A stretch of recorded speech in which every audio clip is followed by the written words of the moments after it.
नमस्कार मित्रांनो, राज्यातील पावसाबाबतची एक सर्वात मोठी बातमी। आज 11 जून रोजी महाराष्ट्रातील 2 जिल्ह्यात ढगफुटी होणार, तर इतर जिल्ह्यांमध्ये वादळी वाऱ्यासह मध्यम ते मुसळधार पाऊस बरसणार।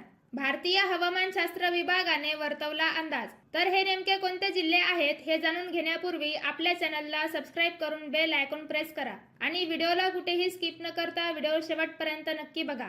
तर मित्रांनो, हवामान तज्ञांच्या अंदाजानुसार आज 11 जून रोजी संपूर्ण धाराशिव आणि सोलापूर या 2 जिल्ह्यांमध्ये ढगफुटी सदृश म्हणजेच नदी नाल्यांना पूर येईल असा पाऊस पडेल। यासह बऱ्याच भागात पहाटे हलक्या स्वरूपाचा पाऊस होईल। त्याचबरोबर मित्रांनो, लातूर जिल्ह्यामध्ये सुद्धा आज जोरदार पाऊस पडणार असून मुंबई आणि ठाणे परिसरासह कोल्हापूर, सांगली, पुणे, सातारा आणि चंद्रपूर या जिल्ह्यांमध्ये मुसळधार पावसाचा अंदाज वर्तवण्यात आला आहे। तसेच छत्रपती संभाजीनगर, जालना, नांदेड, अहमदनगर, परभणी, बुलढाणा आणि बीड जिल्ह्यातही मध्यम ते जोरदार पाऊस आपल्याला पाहायला मिळेल। तर हा पाऊस काही भागात संध्याकाळी जोर धरू शकतो असे हवामान तज्ञांचे म्हणणे आहे। त्यानंतर गडचिरोली, हिंगोली, अमरावती आणि यवतमाळ जिल्ह्यात रात्रीच्या दरम्यान हलका पाऊस होईल। तर मित्रांनो, हा होता आज 11 जूनचा हवामान अंदाज। अशाच प्रकारचा रोजचा अंदाज पाहण्यासाठी आपल्या चॅनलला सबस्क्राइब करा।